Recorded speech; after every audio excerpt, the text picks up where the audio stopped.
to all on another new session of SMS. Although we are a bit late today, but continuing the session earlier, Soumya had taken on section 70. And as Arupda said, it was a blockbuster session. So continuing the blockbuster movie in the second part. And as we all know that it's the time of part 2 and part 3. So we have the part 2 of section 70 today. So ma'am, all yours. Yeah, sure. Hmm. You're able to see the screen? Yes, ma'am. Yeah, Yes, so ma'am. now we thought we will look at subsection 1A, which was inserted only in 2024 with respect to appearance through authorized person, authorized representative. Earlier, I think this authorized representative was always there in section 116.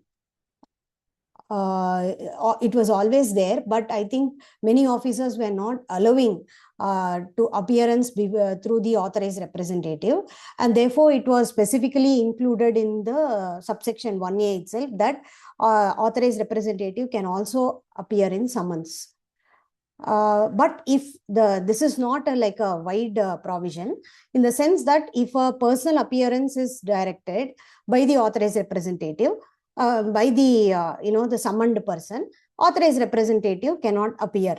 Authorized representative cannot appear in this case.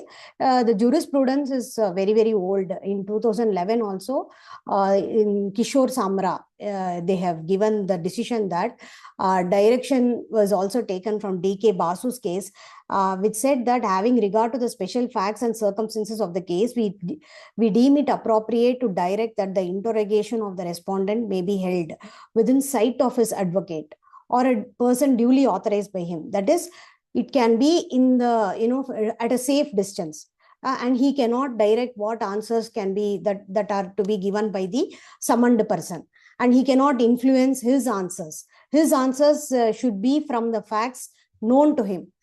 So the advocate or the person authorized by the respondent may watch the proceedings from a distance or from beyond a glass partition, but he will not be within the hearing distance, and it will not be open for the respondent to have consultation during the course of interrogation. So having with respect to the specific position that the authorized that summoned person is having, if his statements are to be recorded, so and if the summoned the officer is insisting that his statement is only to be recorded, then authorized representative cannot push his way and say that subsection 1A gives power for authorized representative to appear and only I will record the statement. That is not possible. So it is not any wide power. It is subject to restrictions. That is what I'm trying to say here. So any comments on this power under subsection 1A for authorized representative? Madam, in my view, the person when is summoned, who is appearing, his person's statement needs to be done. And that is why the advocate or anyone shouldn't influence. So they should be at a far place, only behind the glass door. This was the procedure. But if someone is being attended by authorized representative is free to give his statement. And someone cannot say that, no, I don't want the authorized representative. So it's just that whomsoever is there in front of the proper officer, it's only that person needs to answer. It cannot be like 2-3 persons sitting next to each other and discuss and present. So someone is in person or authorized representative. That's how we have to read. Yeah, I agree with you. But what I'm saying is, in every case, routinely authorized representative should not appear in summons, because the reason I'm saying this is summon is a statement of facts. It's not interpretation of law. So whoever has the custody of the facts or who knows from records, so therefore the authorized representative should recognize caution whether I can appear and give statement based on the facts of the case. So correct. That is what I'm saying. Yes. Yeah. So officer, see, when the authorized representative need not be the chartered accountant or anyone. Someone who knows the subject would be there before the officer.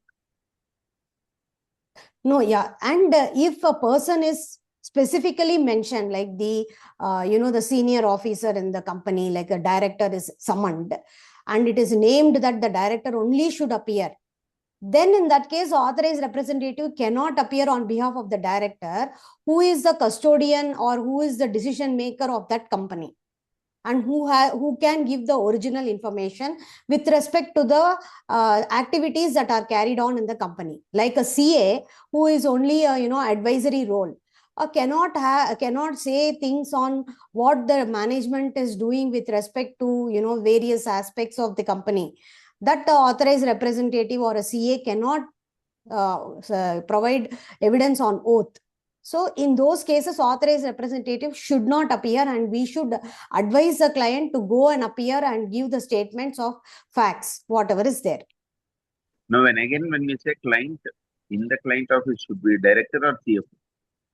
Or No, whoever is named, if they are named that such and such a person should appear for the summon, then in that case, authorized representative cannot go, is what I'm saying.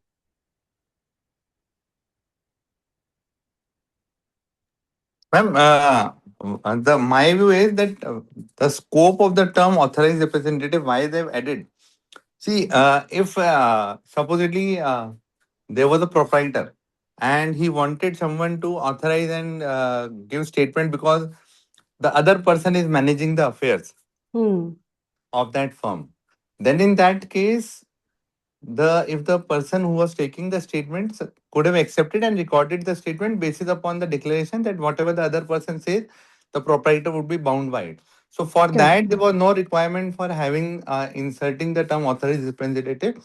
It was without the insertion of authorized representative also, it was treated that the statements are valid. In my opinion, why they have inserted authorized representative, as you have correctly stated that section 116 is there. So any person who is there as an authorized representative under section 116, now he can also come and provide this documents or statements if required, if the summons have not been issued in person. So how we can decipher it that if the summons were issued in person prior to the amendment, then any person who was looking after the affairs, not the person who is authorized, but who was looking after the affairs and he had the similar knowledge or much more knowledge about the facts to be stated in the summon, he was allowed. But post amendment, the person who might not be the person who is looking after the affairs, but is an authorized representative under section 116, he is now also authorized to come and give the statements. That is how I see it, the amendment. Yes. And, even it could be that, for submission of documents, only the summoned person need not come. It can be the authorized representative who can also come and submit the document. If the summon is only calling for documents without, recording of any statement on oath, then it can be easily done by the authorized representative also.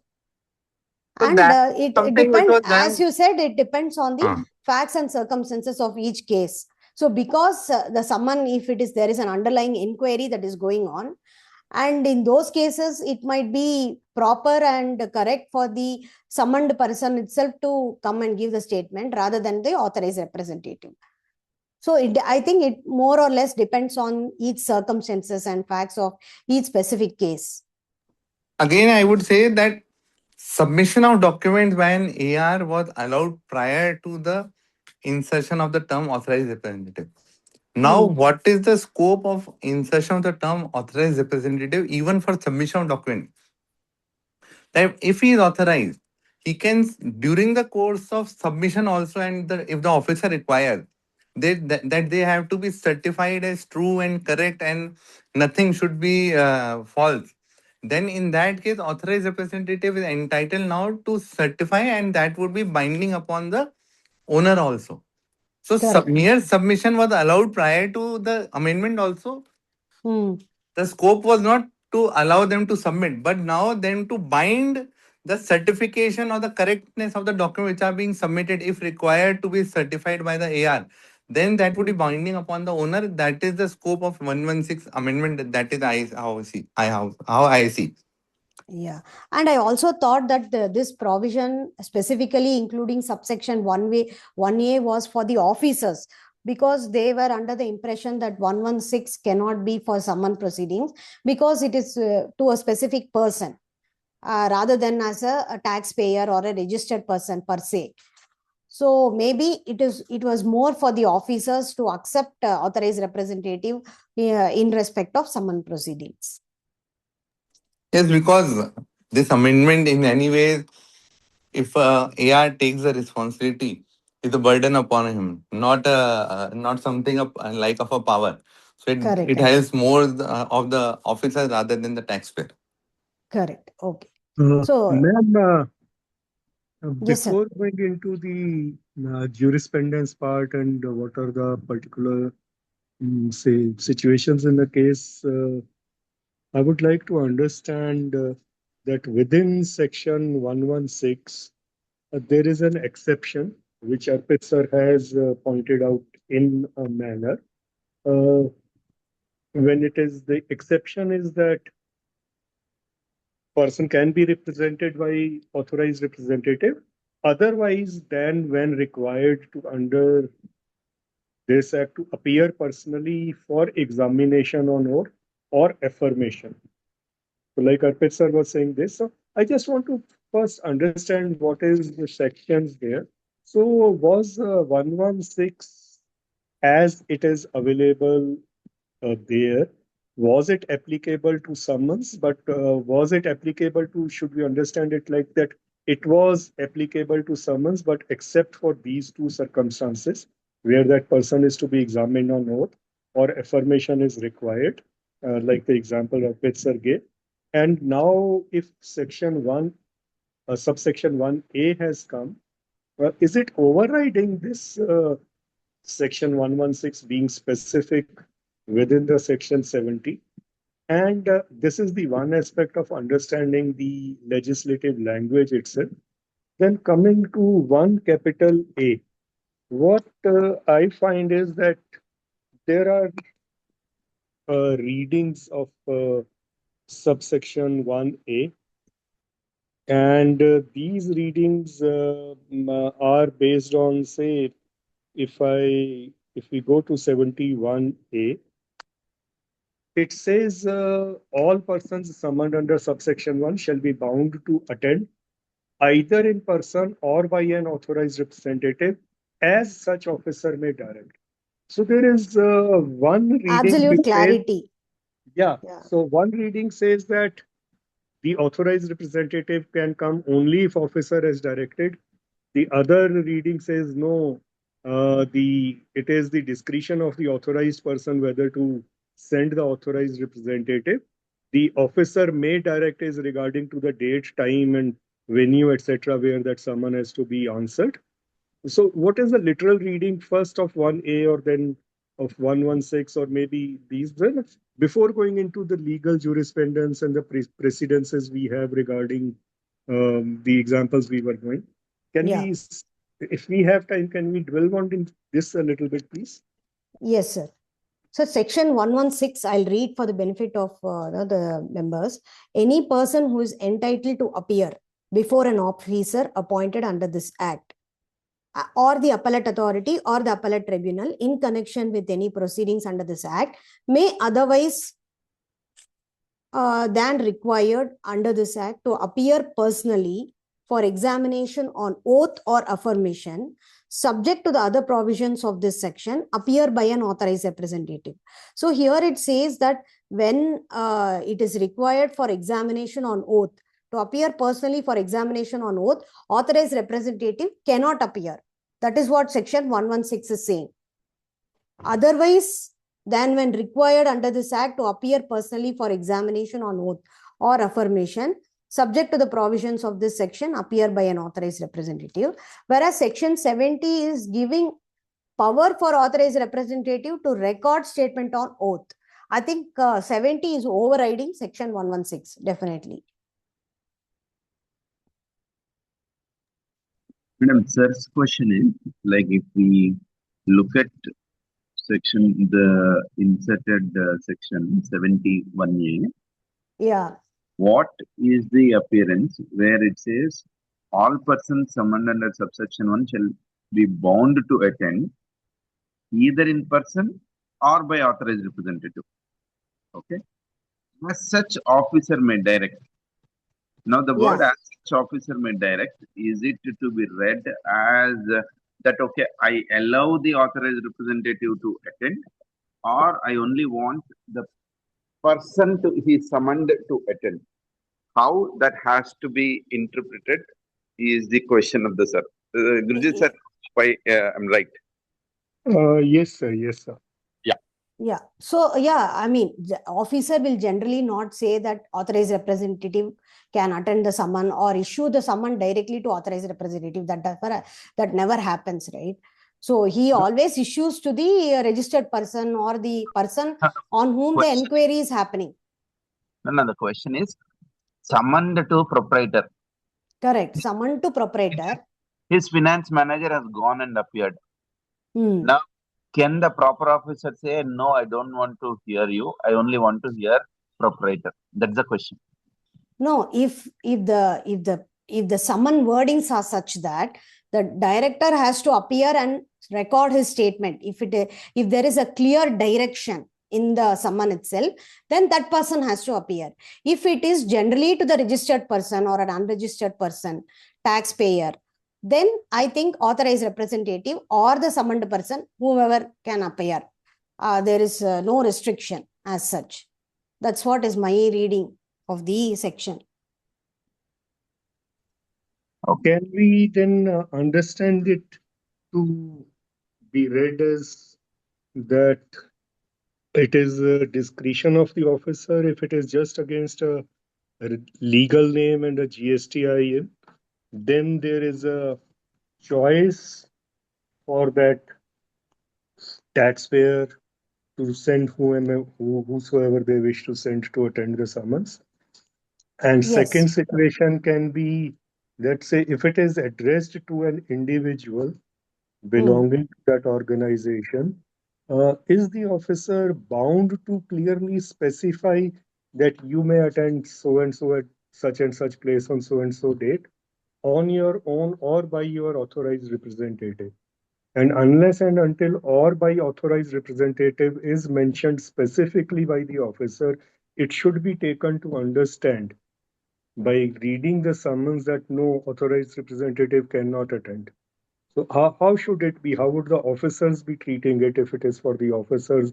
And how should the persons who is receiving the summons should undertake it? Should say that, should they read it at unless and until that summons itself says that attend yourself or by through an authorized representative, or that summons is only addressed to the organization, then authorized representatives can go, otherwise they cannot go.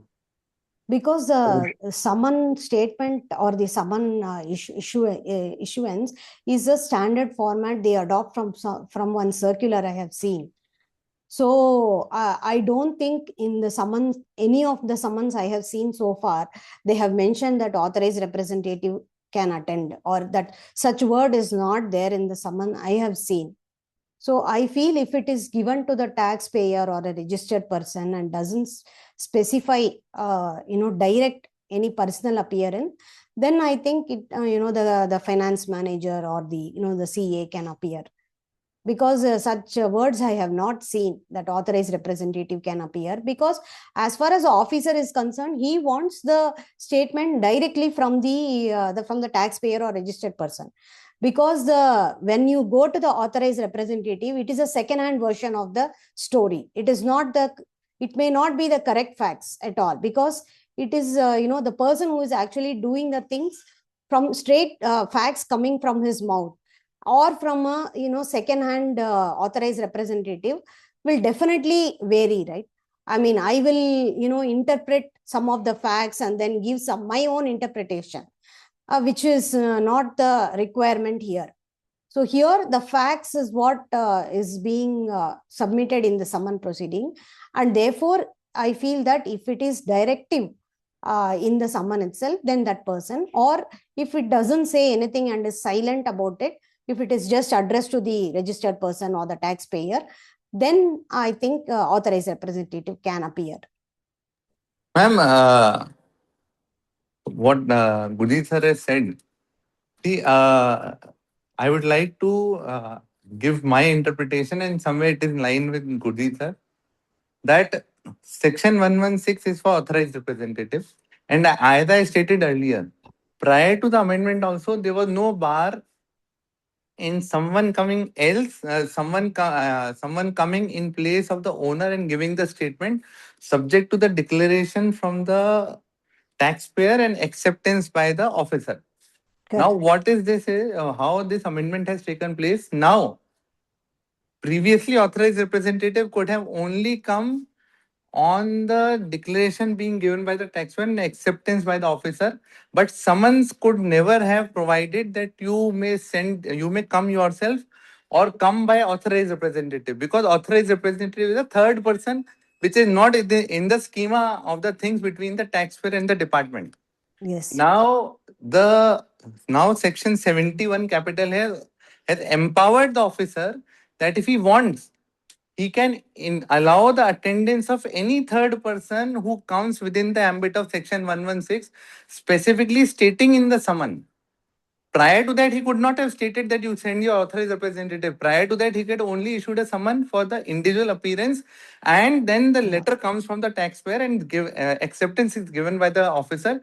Then only the second person could have come. But in this case, after this amendment, he can give an option if he feels, because that is why we have to see unless otherwise accepted by the officer, and that is how we have to see section 116. Correct.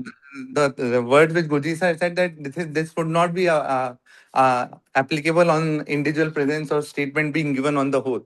Now what is there, that now the officer himself is empowered to allow any third person, if he feels so, by writing it in summon. And once the authorized representative comes, he is not coming as an authorized representative, but someone who is authorized to come, and he is falling within the ambit of section 116. So that is how I see section 71 capital A and in consonance with section 116. I agree, sir, because 116 is saying that if it to be recorded on statement is not allowed actually. So now he is not allowing him as an authorized representative. He is allowing him as allowing. an authorized person who is falling within the ambit of authorized representative. Correct. Under subsection 1A, 1 Yes, capital sir. A. Yes, sir. So he is now coming as a person who is entitled to give the statement. Yeah. Not because he is an authorized, but he is falling within the ambit of that 116. Yes, and it is more clear now, and specifically allows us a subsection itself specifically allows authorized representative to make statement on behalf of the summoned person. Before making the statement, to allow the officer to mention in the summon that the authorized representative can come and give the statement. Prior to that, he could not have mentioned in summon. He could have only given the summon for personal appearance, and then on an application he could have allowed any other person to come and give the statement. Correct. I think officer wouldn't allow also prior to subsection 1 capital A, under 116. No, he was allowing. The taxpayer may give an application that he knows the facts better than me. And since he knows the facts better than me, allow him to give the statement and then in that case, he is not coming in as authorized representative. He is coming in as a person to replace the person, since he knows the facts better than him. Correct. But right now he can come as a person who is authorized to make statements itself. And then under subsection 1. Someone has to allow. Someone has to give it specifically. Correct. And once someone gives mention authorized representative, then in that case, no separate application is required from the taxpayer to allow him, because the officer himself is allowed mention the term authorized representative in the summon. Correct. So, are we reaching, Arpit sir and Yes, sir. ma'am, please? So, are we trying to reach to this stage that if while issuing summons, the officer mentions that person may or the authorized representative may come, then the statement of that person can be recorded. But Yes, if it is not specifically mentioned, then 116 would play out. Yes, sir. Yes, sir. Representative can come, but will be restricted to that a statement or affirmation of documents cannot be recorded. Yes, sir. Yes, sir. Yes, sir. Yes, sir. So are we reaching this Sir, conclusion? this is my understanding, and that is what Section 116, as you have correctly stated, that it does not apply for statement and given on 71 capital. It gives that it should be subject to the affirmation given by the officer. Yes, affirmation given by the officer. Can we proceed then? Yes, ma'am. Yes. Yeah, and the second part of it is usually the summons are in question answer mode to make it more comfortable, because it's a very strenuous exercise for the taxpayer to go through the summon proceedings. So usually it is in the form of a question and answer. So whether and in this background we have this Article 20 subclause 3, which says that no person accused of an offense shall be compelled to be a witness against himself, and he has a right to remain silent. It is a fundamental right given in Article 23. So whether he can remain silent in respect of certain questions which are posed to him, or whether he has to answer all the questions that are given, and whether how this Article 20 subclause 3 plays in summon proceedings is what we need to deliberate now, and what is the jurisprudence around this. And this 20 subclause 3, is similar to the Miranda rights that is given in the US, which is called the Miranda rights, which says that you, before taking someone in prison, or before arresting somebody, these statements are mentioned, which says that you have a right to remain silent. Everything you say will be used against you, and you have a right to attorney. And if you are not able to afford an attorney, so it will be provided to you. So we have seen these in movies and all, that before arresting, this statement is made to the person who is accused. So whether that right, that to remain silent, is available in this, and whether he can be compelled to be a witness against himself, is provided in this summon proceedings. Whether this protection is available in summon proceedings is a thing that we need to understand. So is my question clear? Yes, ma'am. So the first thing is Article 23, which provide no that accused of an offense shall be compelled cannot be compelled to be a witness against himself. So how Article 20 is not applicable to GST proceeding, but because when the statements are being taken, the person who is giving the statement is still not an accused. Correct. He is only coming to give his statement. He is not an accused that you have committed something. He is only coming to give coming as a witness and giving a statement. So that is how I see 23 different from the GST proceeding, merely on account of not being an accused, not on other account, because there are other differences also. So this is how I see 23 in the Constitution. Yes, that is what the jurisprudence is also coming from various cases from the Supreme Court also, which have said that Article 20 bar subclause 3 protection is not available for summon proceeding, simply because it is only an investigation procedure and there is no accused as such in a summon proceeding, where only statements are being taken. But then we have to read Section 136 of CGST Act and Section 9D of Central Excise Act, subsection D, that how the statements whether the statements can be used as evidence in the adjudication proceedings, because 9D2 is absent in Section 136. 9B2 is absent in Section 136. What does that 9B2 say, sir? 9D2 of Central Excise says that the statements being recorded can be used as an evidence under the adjudication proceedings. So that was an enabling provision under the Central Excise Act, and which is absent in the perimetria provision of Section 136 in CGST Act. Yeah, which provides that cross-examination will be allowed. No, not for cross-examination, ma'am. Whether when the statements can be used as an evidence. So in that, under Section 136 of CGST Act, certain exceptions have been given, that the person who gave the statement is not available, or the court thinks that it is proper, or substantial cost would be incurring in trying to trace out. So whatever he states becomes the truth without the other person challenging the validity. Yeah, but for these Yes. exceptions, it will be admitted as a evidence. Yes, yes.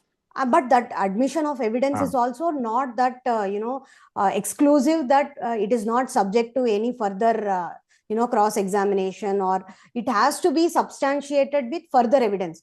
The statement alone cannot be a reason No, for no, alleging a offense against a person, but is what I'm 136, saying. 136 only creates that exception. Yeah, 136. 136 only creates that exception, that when they would be having a evidentiary value, otherwise, else those statements have to be backed by evidence and the other party has the right to cross-examine. Correct. One small submission, 136, ma'am, if we can go there, if you have that access here. And That secondly, is they are related 136, to- one is for prosecution. So therefore, Yeah. 92 enabling provision should have been there for 136 statements, 136 to be applicable on adjudication. So therefore, normally a ground is being taken regularly that in absence of 92, merely on the statements being given by one person, it cannot be treated that there is an evidence that something wrong has been committed. Yeah. So 136 is enabling provision for I mean, if you can go through section 136, it would yeah, be yeah. so. I'm reading for the benefit Arpit of sir, in No. revenue's defense, prosecution sits at a higher threshold than mere adjudication. Yeah. The difference between 136 and 92, even if adjudication was not specifically inbuilt in, if the legislature thought it fit that it can be used in even a criminal proceedings like prosecution, then automatically to say that it excludes adjudication by default simply because the language is not exactly what was there in 92, you cannot say that 70 without a provision enabling it in 136.2 cannot be used in adjudication. So that is how I see 136. Then in that case, see how we take this argument, and although it is not that it is the final argument, just the food for No, thought. I understand. I am just playing the devil's advocate. So the first part is that if the revenue takes this, then they would have to satisfy the exceptions which are there in section 136. Because these are the exceptions, that is why we are only relying on the evidence and we are not going on to the other. We are relying on the statement, not going on to the other evidences or allowing the cross examination. So then, in that case, they would be on a much worse footing because if they would have not carried out other investigation or provided other evidences. And secondly, for 92, there is a Delhi High Court judgment in pre-GST regime, wherein basis upon 92, they have said that the statements would have been used as an evidence in the adjudication proceedings. So let us take one example. Let's say, a statement of a warehouse keeper is taken, and he makes a statement saying that goods are received without receipt of invoice. That is a statement he has made in the summon. Whereas it could be that, invoices were directly issued to the head office and goods only were delivered to the warehouse keeper or where the goods were stored. So the statement of the warehouse keeper here cannot per se be taken as a evidence to challenge that there was no issuance of invoice, and and there was suppression, and all those things cannot be directly taken, right? I mean, using 136. So I'll read Yes, because 136. 136 has three different stages. First, it is only available for prosecution. Second, if what Oniji has said, it is used, then the department has to satisfy the higher thing to use the statement and the conditions which are there in section 136. And third, there is an absence of 92. So all these three issues, if put on a ground-wise basis, then the tribunal or the appeal authority first has to discharge all these three things, and then they can rely upon whatever evidences or statement are there in the order. That is how I see 136 vis-a-vis 92. So in this example, this statement of the warehouse keeper can be used as an evidence pursuant to 136 if it is not challenged by the taxpayer. Yes. So challenge has to be there. Challenge has to be there. If you don't challenge, that means you're accepting it. One more thing, the cross-examination request has to be put explicitly. There can be two things. One, my own statement is being used, wherein Yes. I have challenged the statement under saying that it was taken under coercion. Second, another person's statement has been used, and that other person is my employee. And the third situation is unrelated person has been used as an evidence. So in that case, if my statement is being used against me, then the higher pedigree has to be satisfied because I have challenged the validity or the sanctity of the statements. Second, if my employee statement is being used, now a similar matter came up before Rajasthan High Court a few days back. I was having a discussion with my colleague, wherein the taxpayer has sought a cross-examination of his own employee because the entire case was made on the statements of the employee. So in that case, department argued that the employee is belonging to the taxpayer. That employee is still working in the firm of the taxpayer. If at all his statements were incorrect, he could have asked the employee just to make the statement that the statements were incorrect. So why the cross examination is being given to the taxpayer or the employee? And in that case, Rajasthan High Court, which was initially in favor of the taxpayer, altered their view, although they have not given a specific judgment on that part, but they have deferred the hearing. And third is when an unrelated person's statement is being used, then the cross examination has to be given. Correct. Arpit ji, Yes, sir. my one query. Actually, I am handling a case where employee has given a statement, Yes, sir. and we have asked for the cross examination. Hmm. Why? Because evidences which are with us, employee had signed those documents. We have got the documents signed by the employee, and employee is saying that he's saying something else which is contained in the document.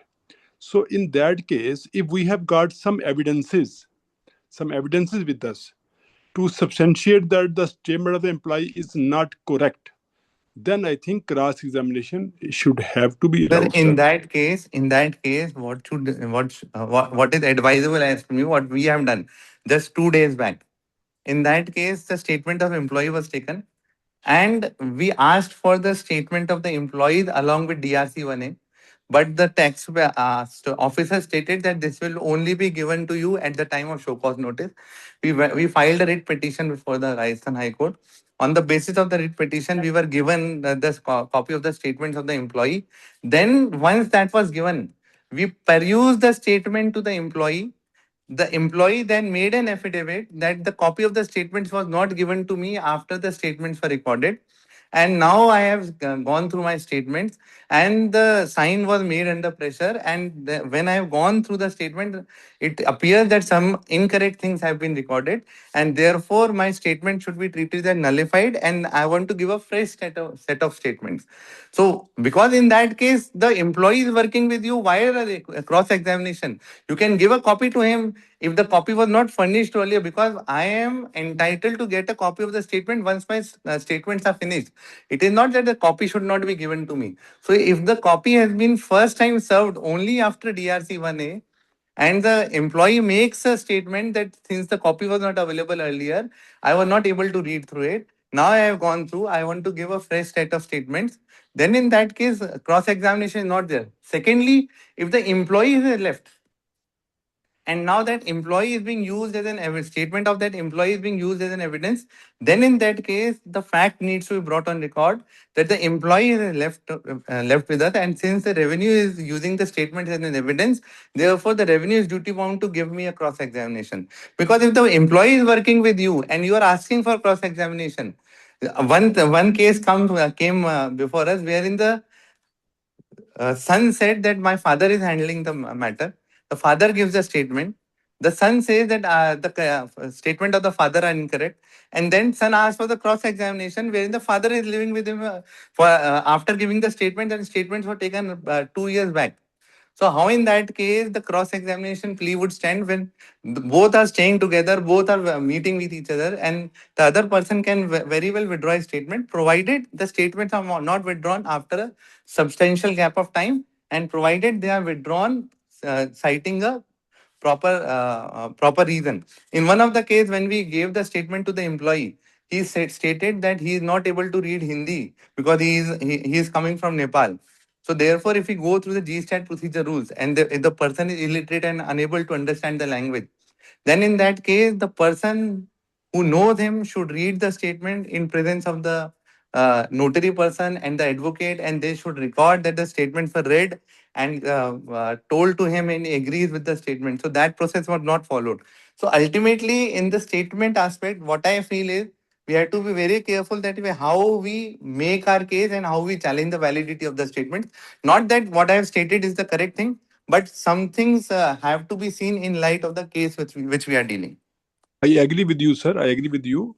But the other thing I was just pointing out, that if a statement is looking incorrect on the face of the records, which are available with the department and everything, then also we can ask for the cross-examination even if he is our employee. That was my point. In that case, we have to distinguish the statements basis upon something which the proprietor knows and something which is very clearly verifiable from the eyes. So in one case, what happened? There was a verification of the stock, and it was the stock of say 15,000 kg, and the verification was done within 2 hours. And there was an admission that this is the difference in the stock statement, stock by the proprietor, and it was treated as an evidence while issuing the notice. In that case, how it can be done that the stock verification has been done based on the eye estimation, and eye estimation cannot be a valid ground. And even if it is withdrawn after 3 months, this is not a statement or thing which was to my knowledge, but it is something which can be verifiable and apparently incorrect. So therefore, it is not be treated as a withdrawal of the statement, but an incorrect statement coming, incorrect fact coming on the record of the notice. Correct. Sir, Arpit sir, when you said that father and son are living together, it may be that they don't get along, and the son has some personal grievance against his father and making statements against his father on account of some other prejudice that he is carrying. So then he should have stated that the father looks after the business and he relies on the statement given by the father. If they are not getting along properly, so then he should himself has given the statement of the son in that it is not the true facts of the case, but it is prejudiced by his own. What I am trying to say is that the situations might differ. So therefore, we have to adopt a horses for courses approach. Not that you are not correct or I am the correct or other way around. But then the statements are for facts, not for legal interpretation. Correct. So they have to be seen very carefully that how we intend to challenge those statements. Yeah, and it has to be challenged. Otherwise, it will be deemed accepted. Yes. So it has to be challenged or retracted, as the case may be. Yes. And if the person who makes a statement says that it was under coercion or threat, then it is not going to, stay valid. So therefore, there are 2 stages for that. One, yes, just after giving the statement, and second, if the copy is not made available and he was not able to read or understand properly, then in that case. Yes. So we are already reached our time limit for today. I was not able to go beyond one slide. So what do we do, Arpit sir? And we will post that. We will discuss it and have one other session. Yeah. For section 70. Yeah. Because see, what I feel is that these are the nuances which we have to discuss in SMS. Because this is something which is not discussed at any forum.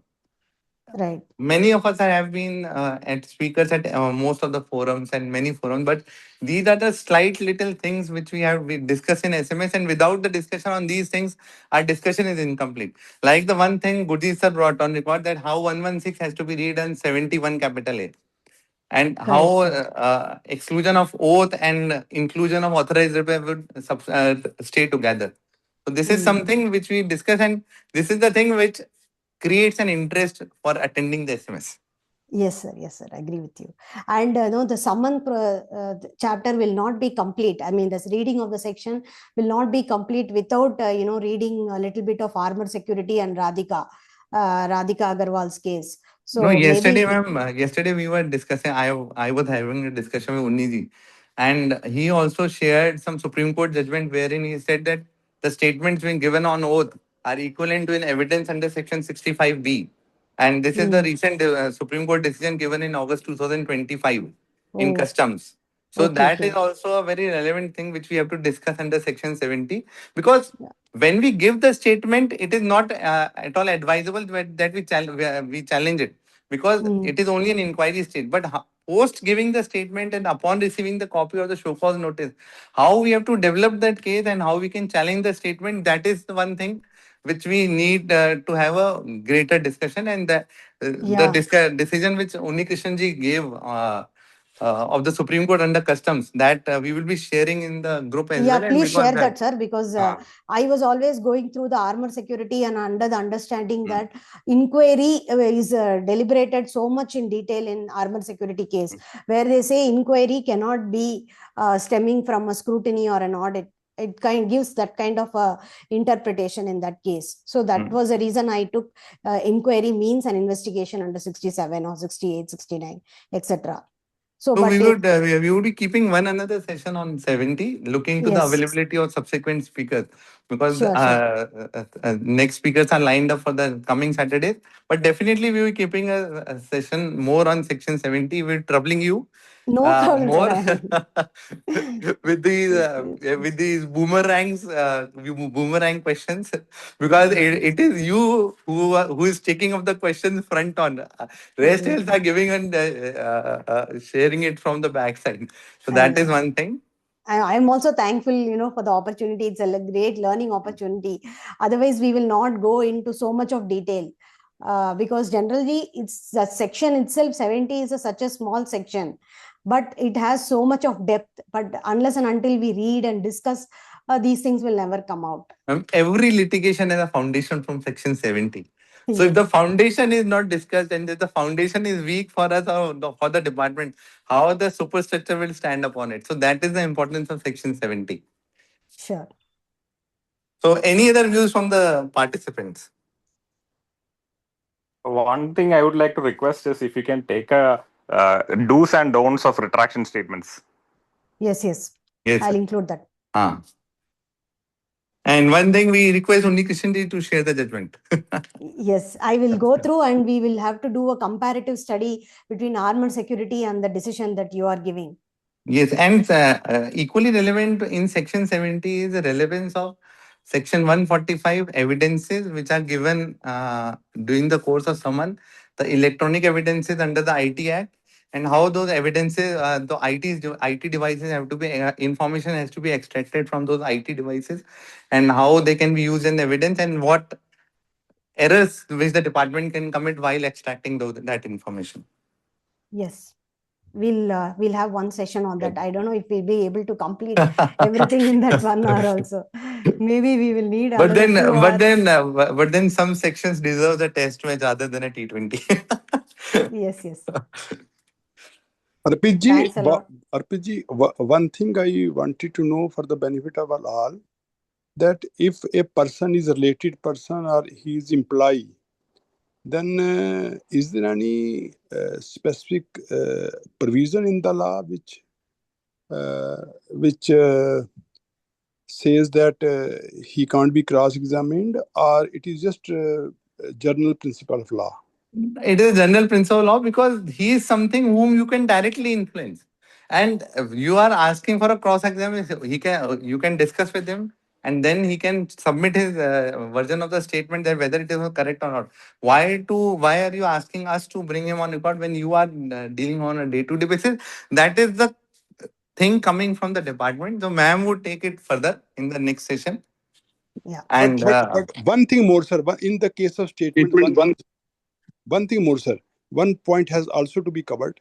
That statements taken on the back of the SSC, statements taken behind the back of the SSC, and which was not during the investigation, which was not disclosed, or any explanation was sought from the SSC. That is also a very, very important point, sir. Yes, sir. Definitely, sir. So ma'am, I would request Gurjeet sir, if he is there, to give the vote of thanks.